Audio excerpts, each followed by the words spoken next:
Scorpio, hi! Welcome to Mystic Queen PH. At ito ang inyong part 2 ng reading for 2026. This is about your money, career, finances. So, titingnan natin ano yung parating sa inyong kaperahan. Money, career, finances ngayong 2026. Yan, paalala lang, ang reading na to ay general reading, so maaari kayong makarelate. Maaring hindi, just take what resonates. And another reminder, ito lang po yung aking account. Mag-ingat sa mga magme-message sa inyo kasi hindi po ako magme-message, unang magme-message sa inyo na to offer services, no? Kayo po ang magme-message sa akin at magbubook sa link para sa private reading. Meron kasi mga nagre-re-upload ng aking mga videos, nagpapanggap na Mystic Queen PH. So, mag-ingat kayo kasi baka ma-scam kayo. Okay? Let's begin, Scorpio. Money, career, finances, kaperahan for Scorpio 2026. Okay. Capricorn energy. Achieve. So, mas magiging kayo, porsigido for 2026 about the things that you want to achieve. Meron kayong isiset na goal at talagang you are keeping your eye on the prize. Ito yung tipong aabutin mo kahit mahirap. 'Di ba? Kasi may awareness ka na it requires a lot of energy, passion, determination na maging successful. O 'di ba? Second house, which is about your resources. You are really focused on your resources, money, trabaho mo, yung iyong abilities kasi second house is also about your talents, your skill set. So kumbaga magi-invest ka sa sarili mo. Magi-invest ka sa sarili mong talento. Kasi ito yung magbibigay sa'yo ng, di ba? Ang ganda. Abundance. Ayan, abundance. Jupiter. Ang ganda, Scorpio. So, kailangan lang talaga kayo ay determinado. Consistent. Ayan. Because Jupiter will bless your career, your business, your finances, ano man tong magiging source of income mo. Wow, ngayon pa lang, congratulations na. Merong magandang ani. Yung iba sa inyo rito, mas makakapag-ipon kayo. Kasi nandun yung disiplina nyo Disiplina nyo sa trabaho, na kung kailangan pumasok talaga, papasok kayo sa trabaho, you will always show up, regardless. Kasi naset mo na yung isip mo na ganito ka talaga, magpupursige. 'Di ba? Focus on your career. Compassion, King of Cups energy. This is your energy. Ipo-focus mo yung iyong commitment, pagmamahal sa career, trabaho mo, sa finances mo. Ngayong 2026. Inspiration mo rin dito yung mga mahal mo sa buhay, family mo. You have the Three of Swords. Merong heartbreak.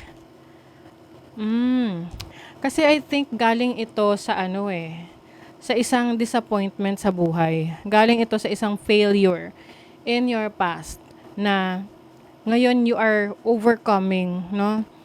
Maaring 2026 is the time for you na mag-heal financially, mag-heal sa iyong career, sa trabaho. Maari kasing may mga limitations, no? And alam nyo, yung Three of Swords, this is also about sacrifices. So I think, Scorpio, na yes, magiging successful, may abundance, pero may kapalit yan Kailangan nyo rin ng sacrifices.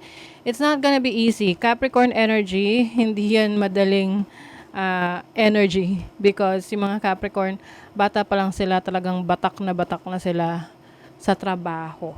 Like, ang dami na nilang mga challenging experiences. So, kailangan mas matibay yung loob ninyo. Let's see what else. Kaperahan ng mga Scorpio. Judgment. Rebirth. This is a brand new you. Kung dati mabilis kang mawalan ng pag-asa or ng gana sa mga goals mo, ngayon 2026, laban. Phoenix energy You are rising from the ashes. Alam nyo, Three of Swords, tapos Judgment, ibig sabihin yan, pagbangon galing sa isang pagsubok. Maaring sinubok ka ng mga challenges sa pera, trabaho, career, maaring yan, ma-experience mo eh. Ngayon 2026. But the good thing is, at the end of the year or mid-year, makakabawi ka. Oo.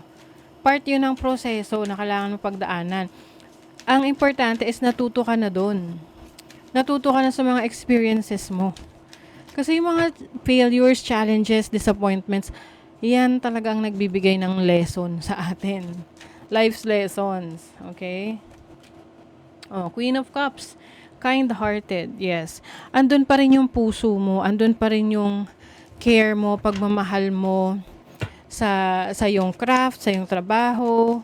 Hindi nawawala eh, no? Hindi nawawala yung puso mo na yan, yung dedication mo na yan. Kaya yan yung magiging pinaka asset mo for yourself. Oh, 'di ba? You have the star. There is hope. Okay, this is also healing, recovery. A time for recovery para sa inyo, Scorpio. Pagdating sa trabaho nyo, finances nyo, career nyo, and even your well-being. Two of Cups, this is about attraction. You are attracting abundance. You're also attracting partnerships. Ito mga business partnerships or collaboration, working with others, that will really help you grow as a person, no? Grow as someone na maraming pang pangarap sa buhay. Pwedeng yung iba sa inyo, ang magiging katuwang nyo dito ay ang inyong romantic partner. Or someone na yung mahal nyo sa buhay, family members. Para ma-achieve nyo yung inyong mga goals sa inyong career, trabaho, or sa business. And I think, meron kang partner or someone in your life that is supporting you. Parang yan yung cheerleader mo. 'Di ba? Career advancement. Okay, some of you, Scorpio, maaring may mga challenges pagdating sa promotion, yung tipong feeling mo dapat mapopromote ka na, tapos hindi pa. So, you have to be more patient, no? And maari kasing, yung iba sa inyo, maaring hindi lang talaga aligned sa inyong current career, yung ginagawa nyo, yung talent nyo eh. 'Di ba? Paano magiging, magaling na singer, kung ikaw ang talent mo talaga is dancing, 'di ba? So, you have to align to your abilities. Also, this 2026, magpaplano ka na rin for your retirement. It doesn't mean na magre-retire ka na. It only means na inaalala mo na yung future mo. Nagpaplano ka na ng pagkakaroon ng komportableng pamumuhay, pag dumating na yung time na senior ka na, or even kahit hindi senior eh. Yung iba kaya nilang mag-retire at 40 years old, 30 years old eh. Depende kung paano mo yan trinabaho. So for you, it doesn't matter kung ano yung age nyo, ang importante is you are planning for your retirement. Basta nag-i-invest na, may mga pinapatayong apartment, goal setting, yes. Yung iba, maari kasing hindi kayo nakakapag-set ng goals ninyo. Importante nakapag-set kayo ng goals. Kasi yan yung pinakagabay nyo eh, no? Parang yan yung, 'di ba? Parang mapa. It's like a map na susundin mo para makarating ka dun sa goal mo, 'di ba? Professional growth, yes. So focus on continuous growth in your career.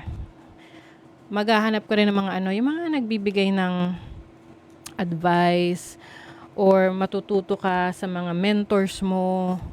Ipupursue mo yung mga opportunity na in alignment sa mga long-term goals mo. Prosperity is flowing. Have faith that you will receive it in the perfect form. Yes. Flowing ang iyong ang prosperity sa inyo. That makes sense kasi may abundance dito. Lahat ng yan, matatanggap mo sa tamang panahon. Like, you really deserve it. Your dreams and desires are calling you to action. Tinatawag ka na mag-take ng action. The journey begins today. So, hindi mo na kailangang hintayin pa yung 2026 para makapagsimula. Kung may oportunidad ka na gawin yan ngayon, much better para pagdating ng 2026. So, ayun na. Arangkada na. The time is right to release old patterns and energies. You are ready to embrace change. Yes. Ayan ho, nire-release mo yung old. Ini-embrace mo yung bagong energy for your career, for your business, for your finances. Maaaring meron ka ring bagong mindset na mas maganda para sa trabaho mo, career mo, sa finances mo. Okay? So that is your reading, Scorpio. Thank you so much. See you again.